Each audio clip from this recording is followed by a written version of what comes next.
We knew it was going to be a really fascinating election, obviously, but now the week has shown some really interesting developments, not only at the state level, but at the national level. So today we're going to be talking about all of that. We got a great panel lined up for you as well. Amy Cook is the CEO of the John Locke Foundation. Brad Crone is the principal with Campaign Connections. You see him also on UNC TV and NC Spin. Jonathan Feltz is our good friend with a national perspective. He is the president of the Indy Group. He served as political director in the George W. Bush second term in that White House. Becky Gray is senior vice president with the John Locke Foundation. And Mitch Kokai is my colleague here at the Locke Foundation. He is senior political analyst. Everybody, thanks. We have got quite an hour ahead. We've already heard from some folks who are tuning into us here at johnlocke.org, also on the John Locke Foundation Facebook page. By the way, if you have a question or a comment, feel free to put it into the comment section of the Facebook page. We'll see if we can get to a number of those. Jonathan, let's start with you. I've had several emails from folks. The big question about the presidential race. Obviously, Joe Biden has claimed victory. He seems to be moving forward with a transition. President Trump saying not so fast. President Trump alleging fraud, filing legal action in several battleground states. So what are we to make of the presidential election? Sure, Donald. Well, thanks for having me today, and thank you once again for having this opportunity to make lots of friends, both on the left and the right, with having no really great answer to offer right now. No, but from my perspective, the race is all but over. I understand why the campaign went out and declared victory on Saturday. I think if you are the Trump campaign right now, unless you can show substantive voter fraud in one of these key battleground states that is enough to actually overcome the deficit, then you're rapidly running out of runway here. From my perspective, if I was well, from my perspective, looking at this, I think the race is all but over. I think it's accurate to call Mr. Biden President-elect Joe Biden. Well, does that go ahead, Brad? Donna, the interesting thing here, this is not Florida from 2000, where there are basically 563 ballots in question. You've got leads in Nevada, you've got leads in Arizona, you've got leads in the Commonwealth of Pennsylvania that are really problematic for the president. I find it interesting that the Trump officials are saying, well, who allows the news media to call the race? Well, it's historical precedents, and it's based on Edison Research and the Election News Service that provides the decision desk data to the Associated Press and a number of other news media outlets. And they're looking at the projections of the final vote tallies. And so it was the same Election News Service that called the race in 2016 that made President-elect Donald Trump in November of 2016. So I think the Trump White House is doing a grave disservice to our democracy by not at least willing to sign the GSA letter to put in motion the transition and go through the process of having an orderly, peaceful transition. Donna, I want to respectfully disagree with my good friend Brad Crone. I think that the White House and President Trump is doing democracy and the country a service by pursuing these options, by looking under every leaf, by ensuring that every legal vote has legally been cast. And I'm going to tell you something else, because I think in these very partisan, in these very polarized, in these very mistrustful times that we have, to ensure the integrity of the election, and more so for President Trump and the Trump supporters, I would say that apparently President-elect Joe Biden and his supporters would want this even more so that if in fact the results are that he assumes the presidency in January, that he does so with no shadow of a doubt. So I think that the accusations of cheating, I think that there have to be substantive proof of fraud and shenanigans going on. But I think that to put all of this to rest and to enable whoever, and it looks like it is going to be Joe Biden, takes the presidency on January 20th, that we can put this election behind us and move forward with the confidence that whoever is elected is in fact the one that the voters have chosen. And I would make that argument all up and down the line for every single race, that, you know, moving into this, to have the confidence in the integrity of the election to pursue these options is the right and responsible thing to do. I would add one more. Let me add one. Oh, I'm sorry, Mitch. Let me just add one thing to that too. Remember, it was Mark Elias and the Democrats that filed a whole bunch of lawsuits that also got this extension on actually counting every legal vote. So, like in North Carolina, we still haven't called the election yet, and there's already some kind of proverbial winner. If we're going to call it on election night, and you know, you're still have states out there, or even, you know, the next day or however long, you still have states out there counting. To Becky's point, every legal vote should be counted, and it was, at least in North Carolina, it was Mark Elias, Hillary Clinton's former legal counsel to her campaign. Well, don't get all upset over that, because here's the deal. No, I'm just saying what I'm pointing out is that was allowed. I mean, he was part of the process to extend this. So to some extent, no, Becky's right. They didn't extend it, Amy. What they did, the Supreme Court said that the state law can be held up so that any absentee ballot that arrives by 5 p.m. on November the 12th will be included in the county canvass. Right. But it isn't just North Carolina. There are several states who have had this kind of waiting. We could still be waiting for ballots to come in. Right. So we're also still canvassing. We still have people out there going and looking for votes. Well, what you have to look at is the statistical probability of a significant change in the tabulation of the data. And that's what the election desk and Edison Research was looking at when they made the call that it is statistically improbable that Donald Trump will win the election. That's fine, but you still have states counting. To Becky's point, let every legal ballot be counted, and then rushing out ahead of time, or not even, you know, this has been extension. That's not the case, Amy. Here's the deal. Not every vote was counted in November 2016 when they made the projection that Donald Trump would be the president-elect. Every vote has to be counted, and it should be counted. Absolutely. Is there any expectation then that Joe Biden should, in addition to what he's already doing, he's presuming he's the president-elect, but is there any reason that he should be saying, look, I too want to make sure that everything is on the up and up, and so I'm going to wait and make sure that there is a fair election in which all of the votes have been counted and recounted if they need to be.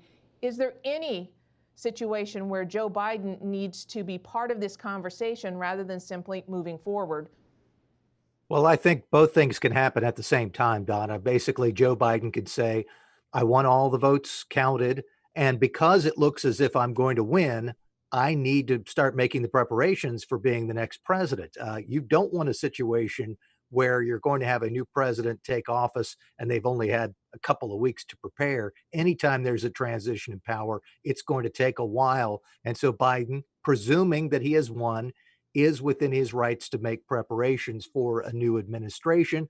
And he should also say, but while I'm doing this, I should be supportive of every vote being counted. The one point I wanted to make on your initial question that I still think is worth pointing out is that regardless of where you come down on whether Biden is now the winner because the news networks say he is, or that President Trump still has some sort of possibility of winning another term, this offers us a very good civics lesson in the fact that the actual election of the president still hasn't taken place yet. The actual election of the president takes place when the electors gather in the state capitals of the various states and vote for a president. That's when the actual election takes place.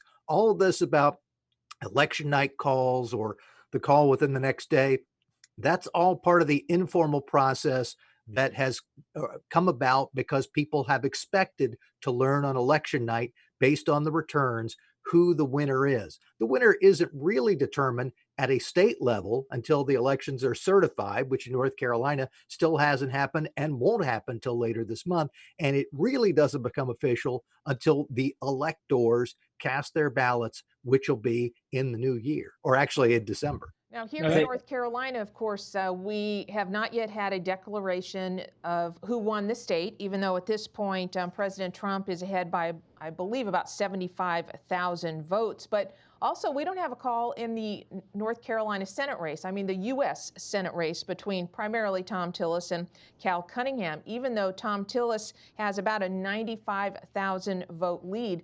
That leads me to the question of the State Board of Elections. And we last week saw that we had members of the legislative election committees put out a news release to Karen Brinson Bell, who's in charge of the State Board of Elections, and said, look, we want to know the number, and we believe that you know the number, and that is the number of absentee ballots that were not turned in. We think because of ballot tracks, the tracking system, that you know that number and have it. Is there any validity to that argument? Well, I think that that feeds into the broader challenge that Biden is facing in terms of making his decision making moving forward, and that is the lack of transparency with this ballot counting process. If you think back to the famous incident back in 2000, they refer to it as the Brooks Brothers riot. What triggered that riot was people suddenly the people stopped counting the ballots in front of the observers and moved into a more private room. They said ostensibly because they felt threatened, but the bottom line was what was a transparent process became literally a closed door process. I think here in North Carolina, you've got a lot of Republicans who are frustrated because, we've won a lot of races, done a lot better than we thought we were going to. There's some hangover from 2016 where the storyline would go that the votes were found in Durham, if you will, but you got a lot of local boards of elections and the state board saying they're not going to announce anything until November 12, I believe it is. And, that lends itself to the narrative, whether it's intended or not. The perception then becomes, well, we're going to wait and see how many votes we need in some of these key races, and then we'll announce how many votes we found or how many votes have came in. And I'm not saying there's any reason to believe that's happening, but full transparency here is what is needed more than anything else. And so if they would provide that, and then in some of these other battleground states where President Trump is frustrated, that's because they had, in some cases, Democrat secretaries of state or Democrat election leaders who were openly tweeting and offering lots of public statements before the election about the process and how it's such a great process. And now suddenly they don't want to give full transparency to the Trump campaign or some of the other campaigns as this counting continues. Well, no, I got to disagree with you there, Jonathan. That the transparency, the State Board of Elections issued rules in early June that said that every absentee by mail ballot that presents to the County Board of Elections by 5 p.m. on Thursday afternoon, November the 12th, will be included in the tabulation for the county canvass. The county canvasses at the local boards of elections will take place on Friday. Anybody and everybody who wants to go and see that process at the County Board of Elections is allowed to go do that, to observe, to participate. If you have questions, there's a process for you to submit questions to the county boards of elections so that every voice and every person who wants to participate in that process can. There is no lack of transparency here with the State Board of Elections. And to allege that is absolutely incorrect. I'm not disputing anything you're saying, Brad, other than I do believe they know how many votes have come in and they can put those numbers out. There are about 7,000 some odd absentee ballots out of the 116,200 absentee mail ballots that have not presented as of Friday. Now, I've not checked the latest numbers. The provisional ballots was 44,200, I believe, that they were going through the process of validating those provisional ballots. Now, the interesting thing about the provisional ballots is that they were same-day vote. So that means that the Republicans who outperformed the Democrats on Election Day significantly should have a good uptick from that. My frustration with the process on North Carolina is, again, statistical probability. It is statistically improbable that there will be enough ballots presented to change the outcome of the presidential race and the U.S. Senate race. But the question, of Yeah. course, that goes along with that is what about, in particular, the race for the Chief Justice seat on the North Carolina Supreme Court? That race right now has Republican Paul Newby ahead of the incumbent Democrat Sherry Beasley by it's about 2,600 votes. So that thing is extremely close. That's one of the reasons that people are looking for this number to figure out exactly what's going on here. And in fact, that race leads us into the next thing I'd like to get your perspective on, and that is, wow, it was a really good night and week for Republicans in North Carolina when the narrative beforehand was that the Democrats were really going to do well. And that's okay, Brad, you don't have to smirk. I know you had predicted No, I've that, but eaten that's crow okay. already for all last week. I've eaten crow. I did a seminar with the electric rural co-ops with Jim Blaine a week before, and I talked about the fact there were two models that the Democrats were looking at, that I was looking at. One was a very good night for the Democrats where Trump would have an anchor effect, and the other one was tic-tac-toe, where voters would go in and support Trump and Tillis and then come in and vote for Roy Cooper and then vote for Mark Robinson, Josh Dobson, and Jen Mangrum, or Kathy Truitt, the Republican superintendent-elect. So the voters were really all over the map. One interesting thing, the Republicans did what they had to do. They identified their voters. They talked to them. They went out and knocked on their doors. Their ground program was 110% more effective than the Democrats, and they whipped butt because of it. One thing I'd like to get the perspective on from both Brad and Jonathan Feltz especially, but anyone could weigh in. If I looked at the various results, it seemed to me that if there was kind of a generic race where people didn't really know who the Republican or Democrat were on a statewide level, it seemed to go about 51-49 Republican. If you were an incumbent Democrat and you had some other advantages and people liked what you did, that could help you win your race. If you were an incumbent Republican, you might win, like Steve Troxler, a little bit more than that. But it seemed like generically, if people didn't know one way or the other, it was about 51-49 Republican in most races. And Becky, of course, the General Assembly the Republicans did incredibly well on election night, which again was really opposed to the narrative. Not only did voters secure majorities for the Republicans again in the North Carolina House and Senate, but they picked up some seats. Right. And Brad mentioned the tic-tac-toe effect of voters from the top of the ballot all the way down. I would even argue that it was almost as if we had two different elections. And one was at the federal level with the really strong ties to President Trump, and then Tom Tillis. Through that whole election, we saw that being the factor. It was all about Trump. But as we got into the state races, it was almost as if we had a separate election about North Carolina. And what that said to me, particularly the legislative races, is that people in North Carolina like the direction that the Republican Assembly has taken the state over the last 10 years, with lower taxes, with fewer regulation, with reasonable spending at the government level, with a focus on education, school choice, opportunity for kids, better investments in infrastructure, the things that we saw. And, I've heard from my friends on the left all about gerrymandering and how that has influenced the election so much. And North Carolina is a gerrymandered state, as all of the states are. There are districts that are gerrymandered for Democrats. There are those that are gerrymandered for Republicans. A lot of that depends on where we choose to live. But the thing that was significant to me looking at the results of this is the swing districts, those districts that had been changed because of redistricting, and the Democrat legislative district stayed that way. The Republicans stayed that way for the most part, but it was those swing districts, and those mostly went to Republicans. The House picked up 6 seats. The Senate only lost 1 and picked up a significant seat in New Hanover County. And that's, to me, was a real opinion of North Carolina voters on the message and the issues that the conservatives and Republicans have been pushing for the last 10 years.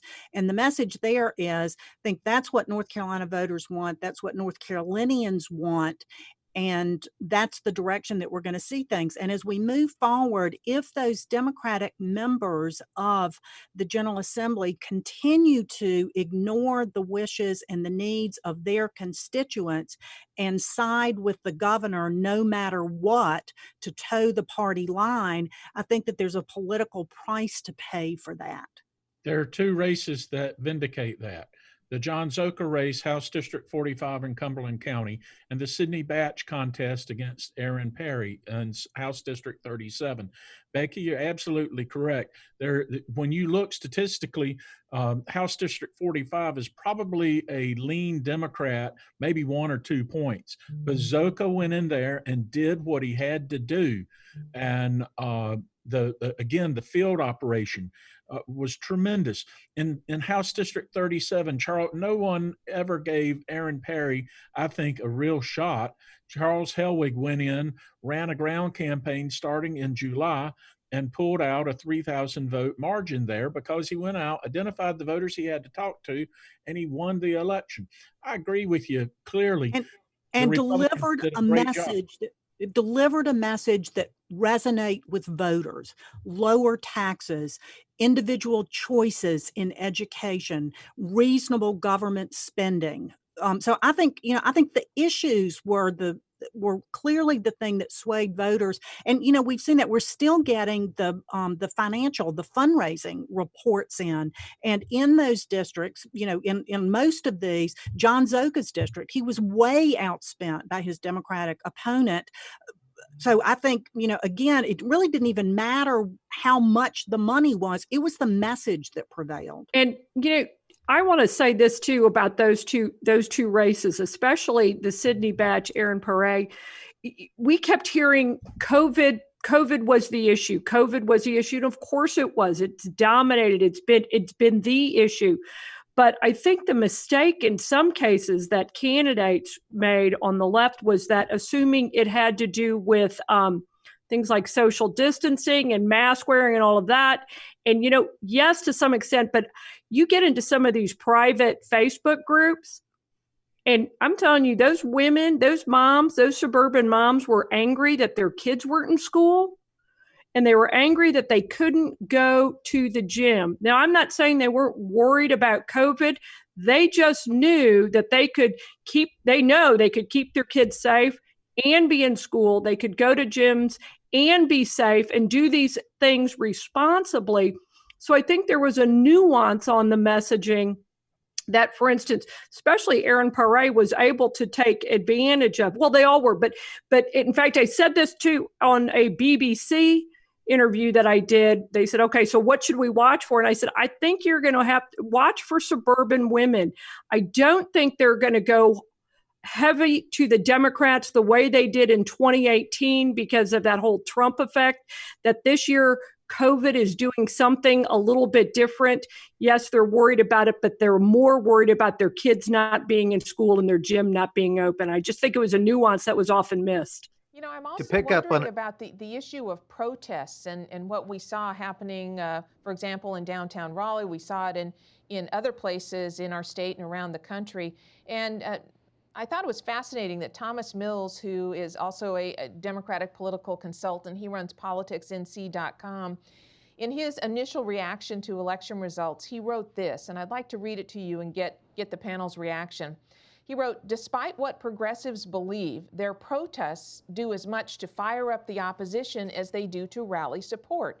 People who might sympathize with the concept of Black Lives Matter resent being put into the position of choosing between the racist counter-protesters," that's Thomas Mills' words, "or the people who make excuses for vandalism and destruction in commercial districts." Did that turn out to be an issue for voters in these legislative districts who were watching what was happening and thinking, hey, I don't want that coming to my town or my neighborhood?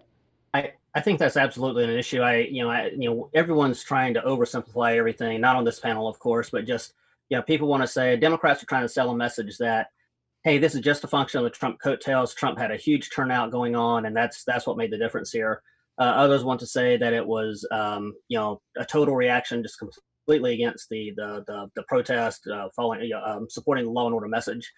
And the fact is, all these things can be true to a degree, but I think that if you wanted to simplify it down to one kind of little catchphrase, it would be that a lot of folks outside of the elitist enclaves in some of our major urban areas, they felt like they were told for 6 months, you can't go to church. And oh, by the way, if you try to go to church, some people on the left will actually consider you to be a potential murderer in that you were trying to form a super spreader event.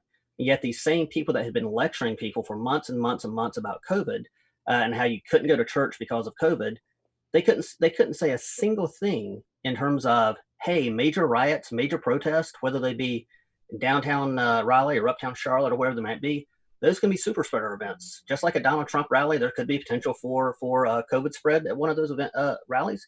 Well, guess what? If you have just as many people crammed into downtown Raleigh, that can also have the same potential.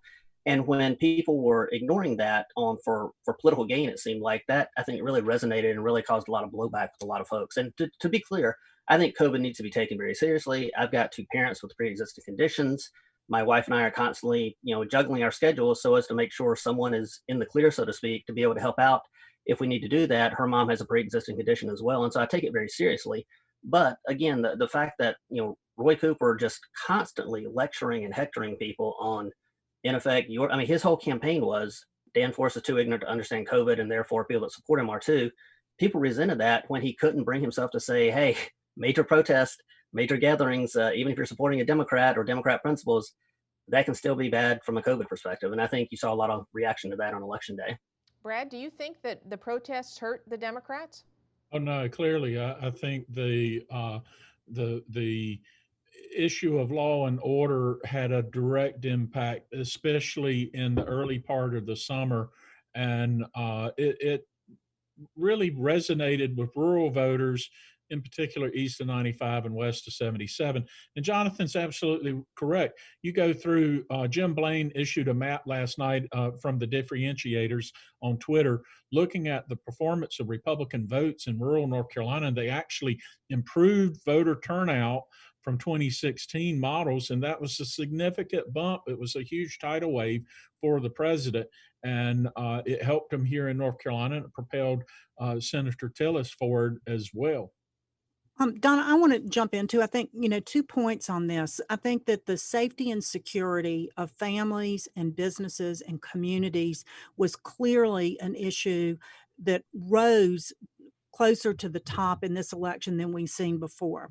I think that many of the legislative candidates who had supported a group that advocated for defunding the police absolutely had an impact. These are things that people feel in their homes, at their kitchen tables, quite literally. And I would argue that that filtered down, that whole question of law and order, support for the police, complying with the law, had a tremendous impact on the North Carolina Supreme Court races as well as the Court of Appeals.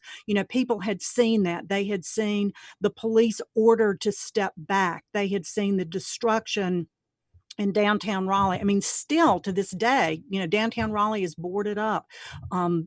Communities across the state in anticipation of Election Day were boarding up their property to protect it.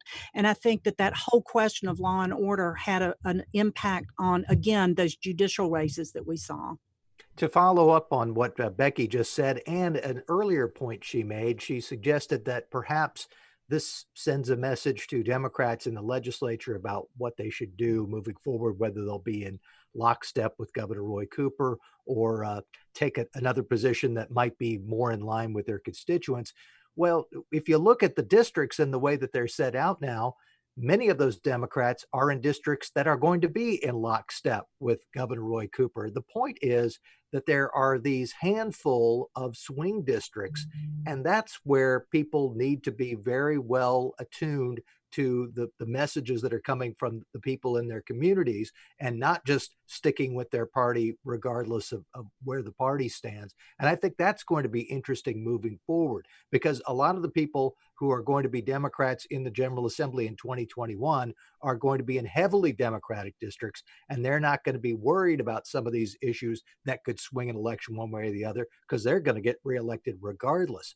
It'll be up to the leadership within the Democratic Party to see that, hey, to win elections, to actually get control of these chambers again, we can't just have these messages that only appeal to Democratic voters who are on the left side of the party. We're going to have messages that appeal to people in the middle, moderates, folks who are concerned about law and order. That's the way that we actually get real power in the General Assembly. If they refuse to adopt those sorts of messages, that's going to be good news for Republicans moving forward. So And that's Brad, that's where the soul searching begins, Mitch. I don't think the Democrat that they're moving more and more liberal every single day, more and more to the left. They've used the same model for the last 5 elections at the statewide level for legislative elections, and it hadn't worked. You look at the performance map, there is a sea of red with about 5 islands of blue all around your metropolitan division. My point to the Democrats has been this: if you want to govern, build a coalition beyond your metropolitan boundaries. I want to ask Brad a question on that, because I'm curious. There is a lot of money behind that model that you just described. And that model has worked in other states. Like, it worked very well in Colorado and continues to work. But it's interesting that they're taking that model and putting it into North Carolina, where it doesn't seem to be working, yet there's still a lot of money behind it.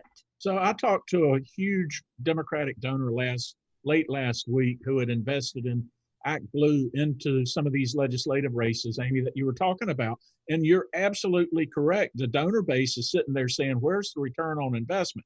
Well, the fact of the matter is the Democrats don't have any type of operation to put them in contention in a district like Johnston and Nash County in Senate District 11, or down into the Cabarrus County House seats. And until they put that infrastructure in place and have a message that the voters are willing to buy, they're going to continue to see electoral defeat.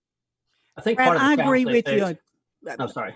Yeah, Brad, I agree with you 100%. You know, it's almost as Democrats during this election spent money like they do when they're in charge of state government. You know, any problem you're trying to solve, the answer is just throw more money at it. And we found, you know, it doesn't work in state government and it doesn't work in elections either. But I think it's important to, you know, when you talk about, like, you know, finding your soul, reevaluating where you are, regrouping for the next election, I think there's a real message there in the gubernatorial race. And of course, Roy Cooper won, but I think it's important to note that, and these numbers are still coming in, so this could certainly be amended, but you know, what I'm hearing is there was about $50 million that was spent by Roy Cooper in that race. Dan Forrest spent about $4.5 million. Roy Cooper was on TV every day, was the headline in the 6 o'clock news, in many cases the headline in the newspaper every day for 7 months with the COVID. He had a media that supported, in my view, just about everything he wanted to do, but yet he only beat Dan Forrest by 4.5 points. So I think there's a message there for Governor Cooper too, that if he's going to try to regroup and help his party in the next 2 years for the next upcoming election, he has some soul searching to do and really reading some of those tea leaves too as well. And Becky, Becky, I'm if I could glad you. jump in with just one Go thing ahead, here. Jonathan. I was going to say, just from a messaging perspective, going back a little bit to what Brad and Becky or Brad had, folks have been talking about, that, you know, Medicaid expansion. You know, if you push Democrats, that's going to be the one thing they consistently kept focusing on was Medicaid expansion. I've been back in North Carolina since 2013. I just keep hearing that. You know, that's been the constant theme. And I think that one thing they need to recognize is, I think if you get outside of the, you know, again, these urban enclaves of elitism, a lot of folks just simply, they don't really know what that means. And I think this was the wrong year to be holding up a government program as, hey, this will be the panacea that's going to fix everything for North Carolinians. And, you know, so I'm completely ignoring any facts and figures and whatnot, just from a perceptionist reality. You know, the fact is, this year, more than just about any other year, as you go across North Carolina, if you weren't dealing with children, dealing with remote learning, you had a good friend who was. And so the thing that we had all taken for granted, well, our schools are always going to work. Well, the schools, you know, they were suffering just like everything else was, except that was impacting people just about more than actual, you know, catching COVID, if you will. And so if you're holding up, hey, this government program is going to work, that's going to be the panacea for us, And then, the average voter is looking around saying, well, this other government program, school that's always worked, it's not working at all for me right now. And so I think the Democrats definitely need a more substantive message. And if they don't, and Governor Cooper. Here's the message that they need to hear, that voters in North Carolina want school choice. They want to have the options to send their kids to the school that they think is going to provide them the best opportunity to get an education so they can be productive and prosperous in the 21st century. Clearly. And on that, Brad, the other thing I'd say, just talking about choice, is that Donald Trump, love him or hate him, one of the things he can be fairly faulted for is that he definitely takes very much of an all or nothing approach. But I would argue that in this campaign season, Democrats presented an all or nothing approach. You either got to be totally with us on all these issues, or you're against us, so to speak. And I think Republican candidates were presenting a more nuanced message. It's hard to use the word nuance with any kind of campaign tactics this day and age, I feel like. But they were giving people a choice of, yeah, we get it. It might be some middle ground somewhere in there. And so, and not every Republican was by any stretch, but I think in these swing districts, they definitely were.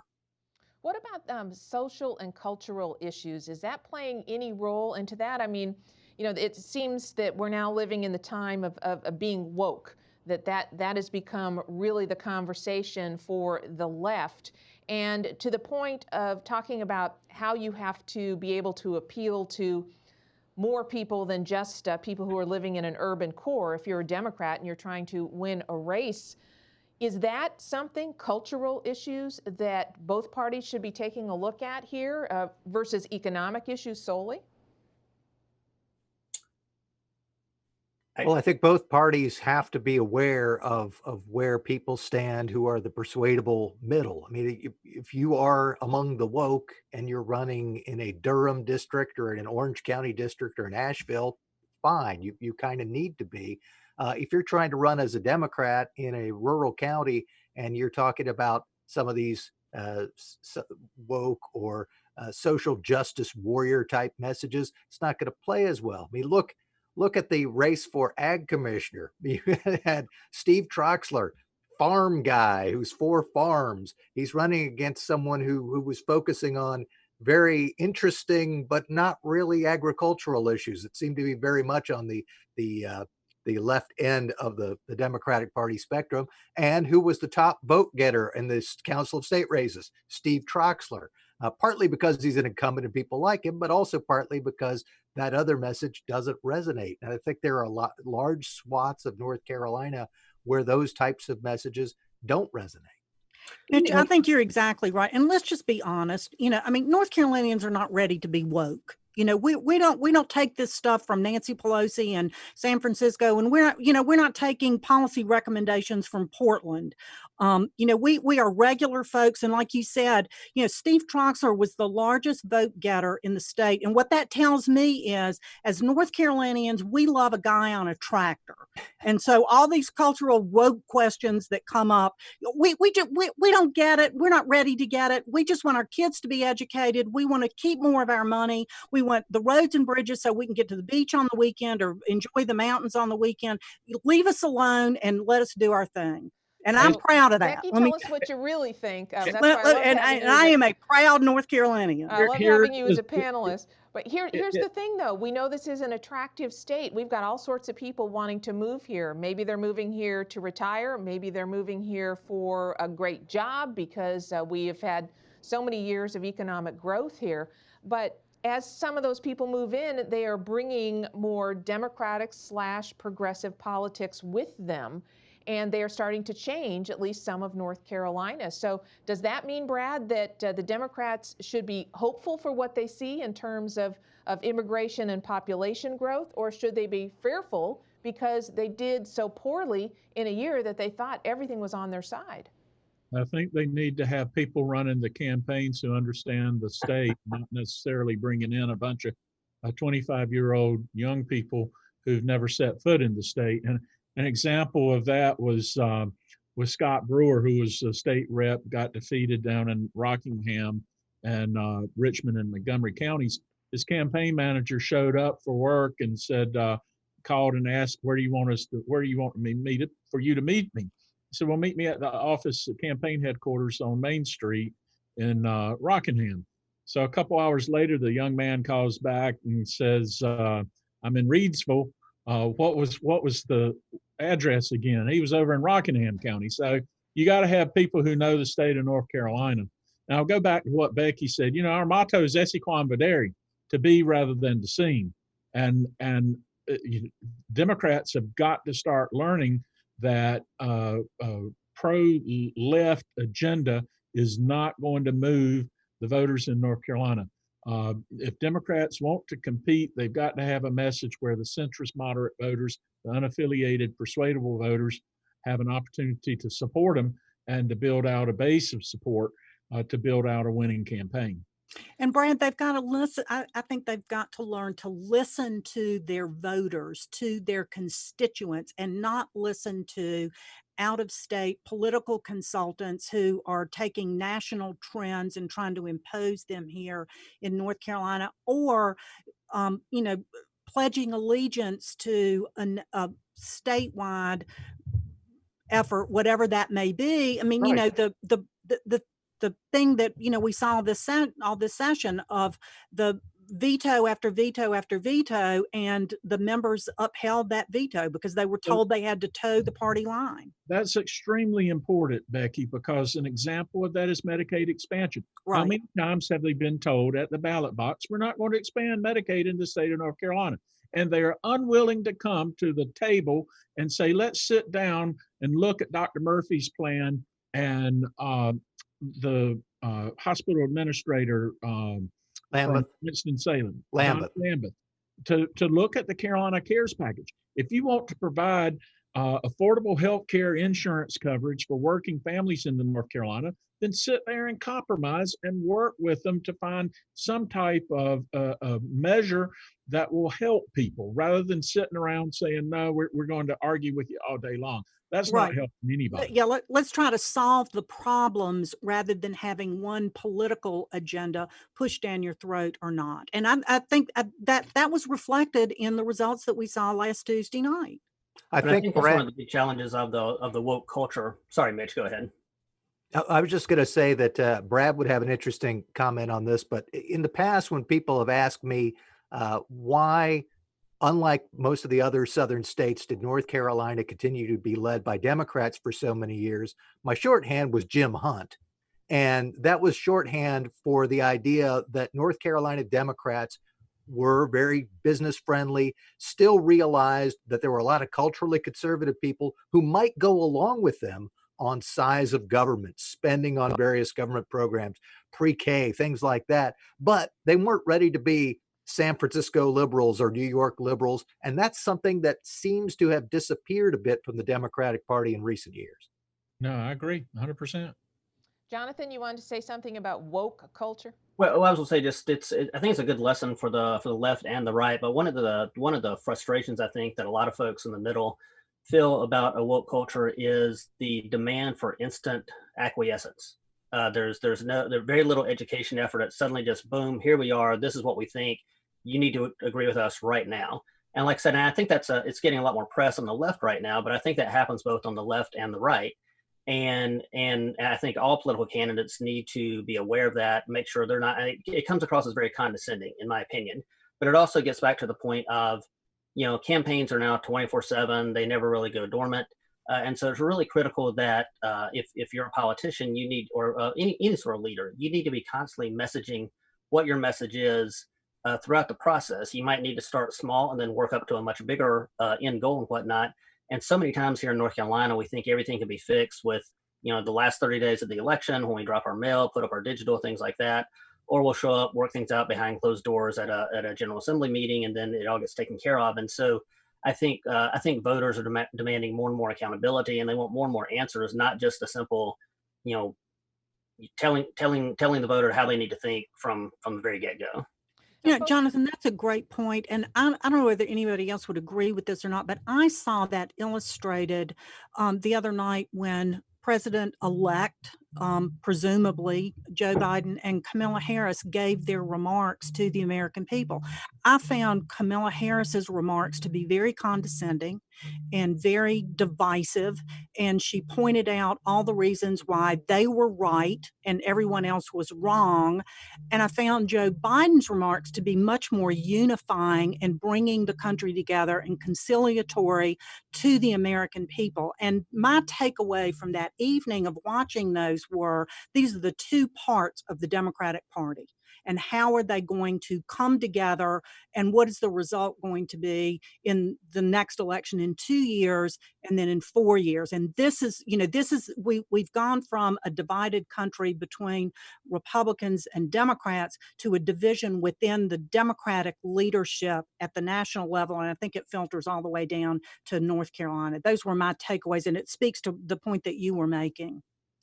We are getting several questions and comments from folks who are asking about the Dan Forest situation. Becky, you were talking earlier about the massive exposure that Governor Roy Cooper has had during the COVID-19 situation. But essentially, I'll kind of sum up some of these comments and questions.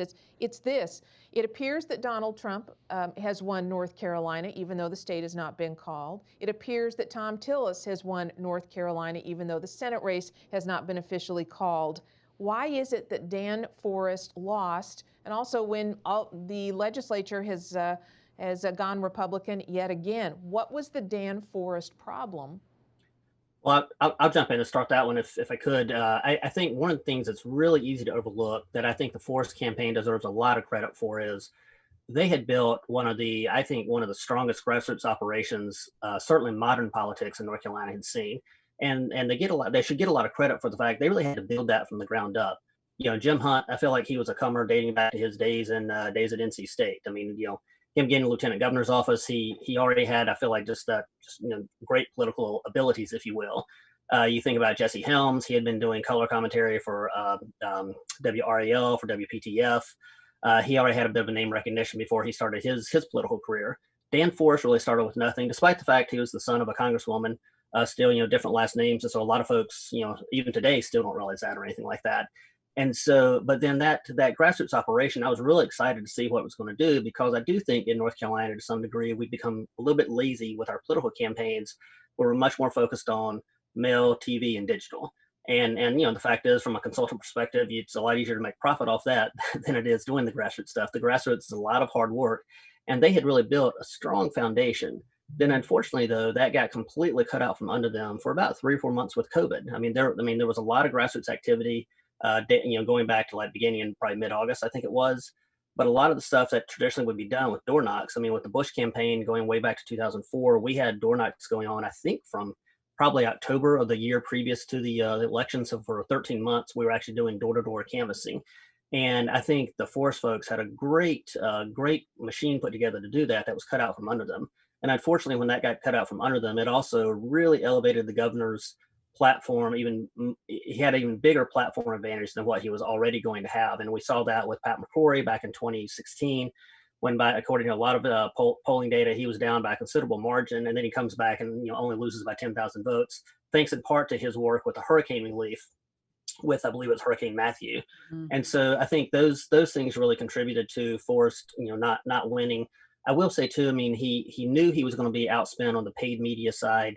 And so the grassroots, I think that could have compensated for a lot of that. Like I said, that got taken away. But then also too, though, if I was critical of something, it would be, walking away from earned media, they had definitely earned their right to be frustrated with the media coverage. The North Carolina Capitol Press Corps, I think it is one of the most unfriendly press corps in the country to Republican lawmakers. But at the same time too, you gotta be there in the trenches fighting it out day in, day out. And you can't rely just on a paid campaign, especially if you'll be outspent at a considerable disadvantage. And so I think that was one of the mistakes made, was walking away from the earned media opportunities.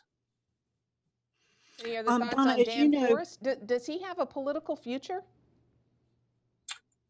I think he does if he wants to pursue something. I mean, I think back to my old friend Robin Hayes, who I worked for back in 1996. If you think going up against the Cooper political machine is tough, try going up against the Jim Hunt political machine for his going for his fourth term in office. But then Robin was elected to Congress 2 years later and had a very successful and distinguished career for 10 years in Congress. And so I think Forrest has a lot of potential. I think he is a great communicator, one of the best communicators we have in the party. I think also too they do have this large political operation, and so there's a Senate race in 2 years' time. I don't know if he might look at that. Heretofore, he's not expressed a lot of interest on the federal side, but I think too that he's also a man who's very comfortable and confident in his own self. He's a man of great faith. Him and his wife, they're great family, very devoted to the church and whatnot. And I think that he could decide that he's comfortable just going back to the architecture business as well. And so I think he'll have a lot of good opportunities in front of him. I think right now is probably the wrong time to ask him, because it's just like asking someone when they've just finished a marathon, hey, you want to run another one of these? Most people would say, don't ask me that right now, or punch you as they're falling to the ground. And speaking of questions of the future of politics, if it does indeed go on to be certified that Thom Tillis has won the U.S. Senate seat from North Carolina, reelected, what does that mean for Democrat Cal Cunningham? Does he have any future whatsoever, or is this really the end of the line for him? Oh, no, it's the end. Donna, I assure you it is the end of the line, simply because the Democrat primary voters may forgive him, but they won't ever forget the transgressions from the marriage infidelity and the fact that he has cost them a possibility of having a majority in the United States Senate. So my friend Cal is done for. It's over.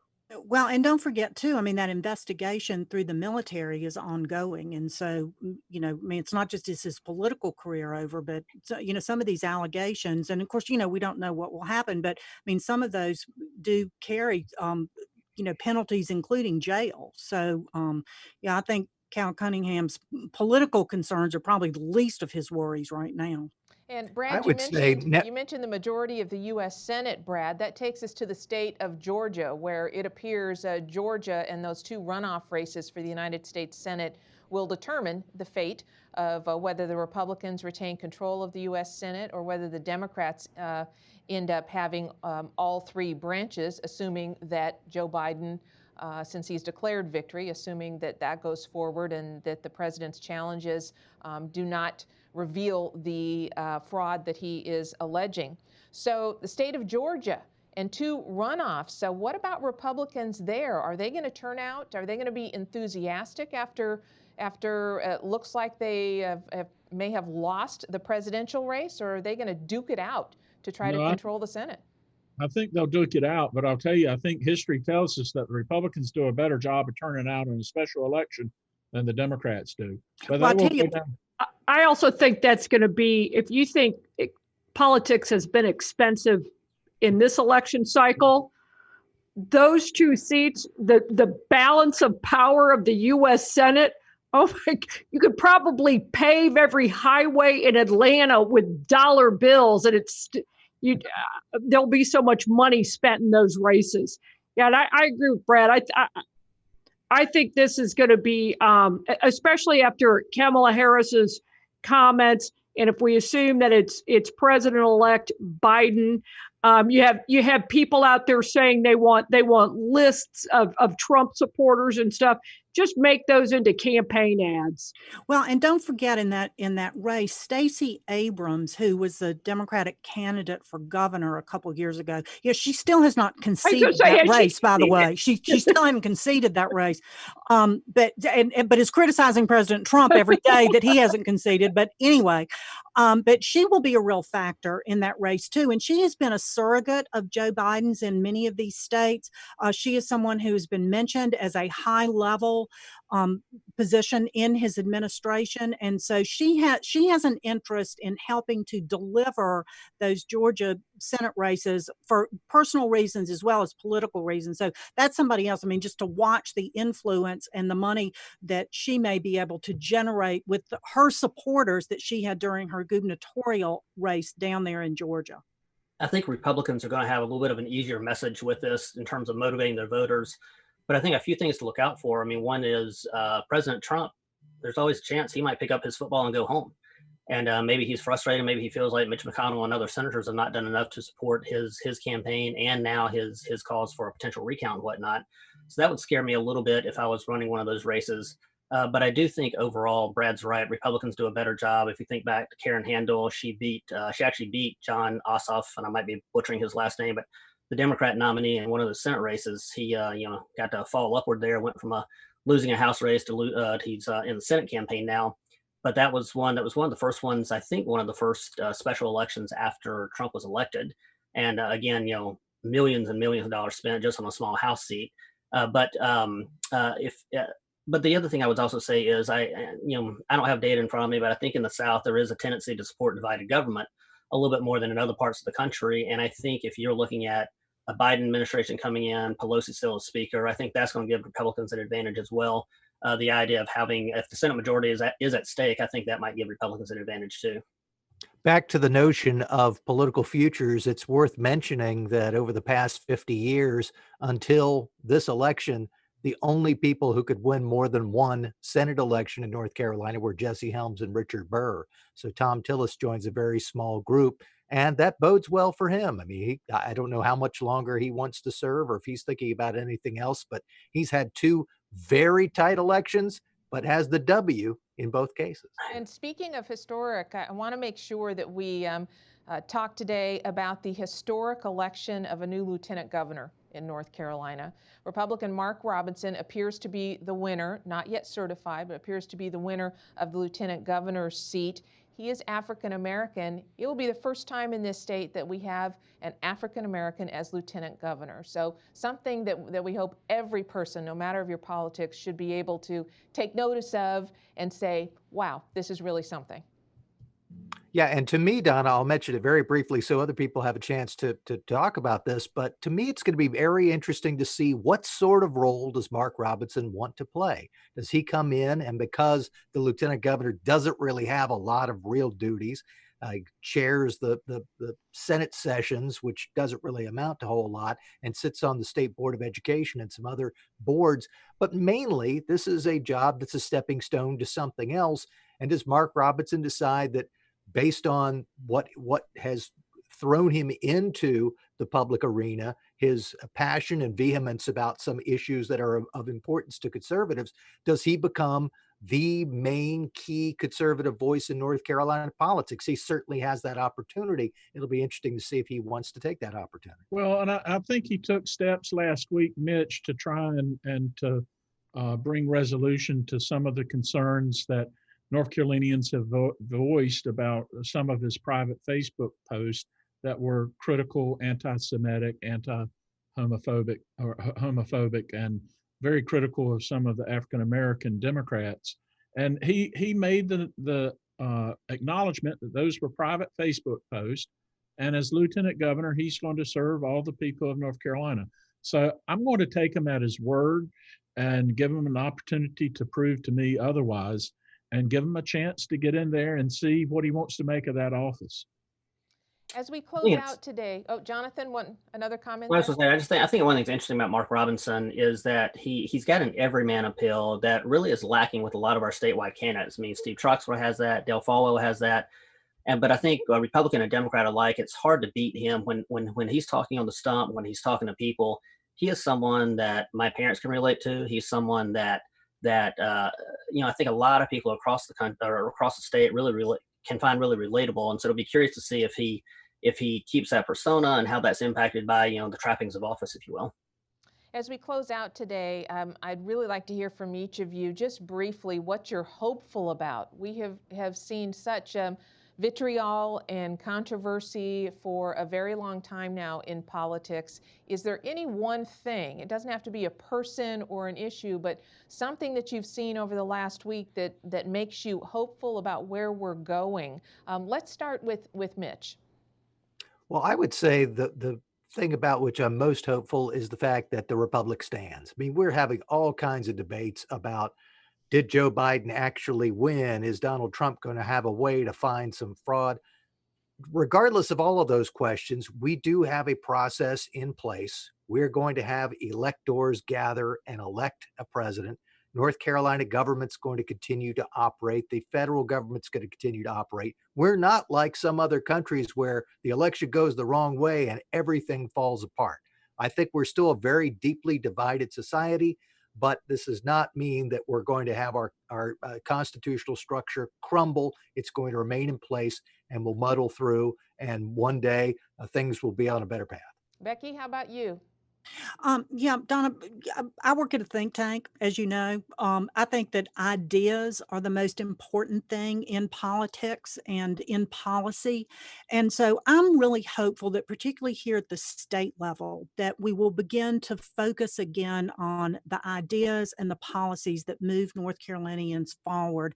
And I believe that the messages of this election, as we've talked about during this last hour, of what the message that the voters have sent to us and sent to those who have been elected to serve over the next 2 years or 4 years, is that ideas matter, and that the solutions to the problems in North Carolina are found through good, solid ideas, many of which we have recommended here at the Locke Foundation, and that is the direction that we'll take, rather than making decisions based on partisan winds and which way those may be blowing. Jonathan, hopeful? Well, let's see. As the parent of a almost 5-year-old, I'm hopeful the schools stay open because I want him going to kindergarten next year. No, I think I like President-elect Biden. His speech the other night was a good speech. I'm hopeful that people will I'm hopeful people are allowed to seek compromise without being criticized for it, and without being let me rephrase, without being demonized for seeking compromise. I'm hoping folks can do that as we move forward. Brad? Now, I would echo what Jonathan says. I'm hopeful that Vice President or President-elect Biden now will build a bipartisan cabinet, will reach out to some really top flight Republicans, maybe Mitt Romney, maybe Governor Kasich, to come on board and to build a bipartisan cabinet. We need to get away from the belittling pettiness that we've seen in the White House. And we need to move beyond division and really look at some type of unified effort and have a willingness to sit down and have honest, brokered discussions with Republicans and Democrats sitting at the table, trying to find some type of compromise that helps move our republic forward. Amy? I'm impressed by how nuanced North Carolina voters are. That dumpsters full of cash poured into this state to vote, one ticket or another. And yet North Carolina sent its own message. And it was, to some extent, it's divided government at the state level for sure. I think it's impressive. And I think we should celebrate the fact that North Carolina voters are actually very, very savvy. And you don't always see that in other states. So I found that to be hopeful. It also makes our jobs that much more important. To Becky's point and everybody else's point, ideas matter. So if we have the better ideas, then and whoever conveys that is going to be successful in this state, regardless of what is by your name. Well, it's a great way to end, and that is very savvy North Carolina voters. And we know that a lot of those voters are the very people, it's you. You're the folks who are watching us right now here on johnlocke.org and on the Facebook page of the John Locke Foundation. Panel, thank you so much. It's been great to get your perspective. Appreciate that. And folks, thank you for tuning in and for being so invested in what happens to our state and our country. We know it's because of people like you really getting informed and understanding what's happening and knowing who the candidates are and who agrees with you and being open to new ideas. It's all so important. And of course, ideas, as Becky and Amy have both said, that's what the John Locke Foundation is really all about. It's about helping you to understand what the choices are in particular public policy areas and what the ramifications and the impact would be to you and your family and your community if we choose one way or if we choose another. We would really appreciate if you like what you're seeing here with Shaftesbury Society, if you are a person who values ideas and what we do, if you would help fuel what we do. It's very easy to do. Just go to johnlocke.org. Up in the upper right-hand corner, you're going to see the Donate tab. We are a nonprofit 501c3 organization, and we will be most appreciative if you would make a tax-deductible donation to help fuel our work. We appreciate you very, very much. Hope you have a wonderful week. On behalf of the entire team here at the John Locke Foundation and Carolina Journal, I'm Donna Martinez. Thanks, everybody. We'll see you next Monday.